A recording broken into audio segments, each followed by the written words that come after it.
All right, hi everyone. My name is Joy, and I'm the founder of Durian. And I just want to thank you so much for believing in the work that we do, for following us all the while, for supporting the work that we do, and also asking questions to understand what our impact has been in communities and the kind of projects that we do.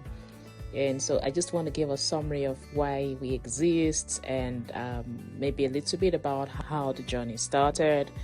We started our work in 2015, 2016, and we just started by going into communities and wanting to do something in communities. And at that time, we're teaching women in very small groups how to convert their plastic and fabric waste in bottle covers into a means of livelihood.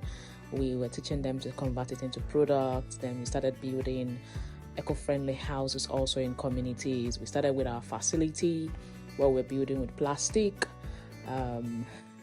waste filled with sand and all of that.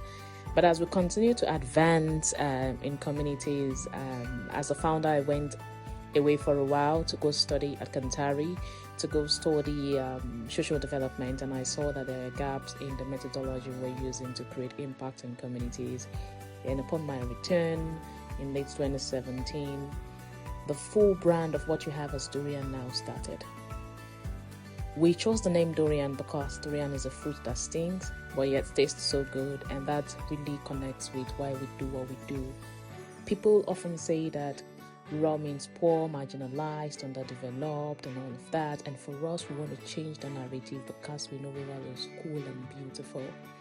And so we're telling people to look beyond the obvious and see the values that community have. And for us to be able to achieve this, we're also telling communities and showing them that they have values from within, and these values they can use to transform their unique identity and also regain their dignity. And so right now, the projects that we do that cuts across vocation, mindset transformation, education, and agriculture, regenerative agriculture especially, is such that it focuses on showing people in communities that they have resources, they have value, they have stories, they have something that they can use also to create a new narrative for themselves.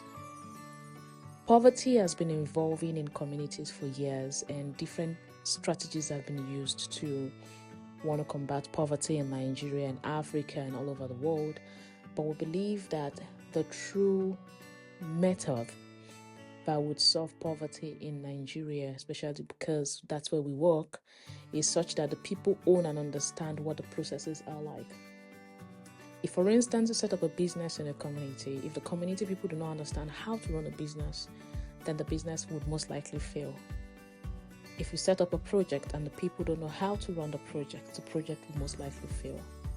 So for us, working in communities is beyond just setting up small-scale projects and moving away. For us, it's staying with the communities and watching them grow, such that there can be a shift in their mindset, a shift in the way they think, and also they have the right knowledge to run things. We've trained women in groups to run sustainable enterprises, converting bamboo to craft. African black soap is being made from cocoa pod hulls, using fabric and fabric waste to create products, weaving with nylon within the communities, having agri projects, small scale and large scale, the poultry project, cassava cooperative. We're building systems in communities such that the people understand how the processes work. But very importantly, beyond just building these systems within the women groups, we have also bringing processing closer to communities. Since communities have resources, then communities should be able to know the end value of those resources.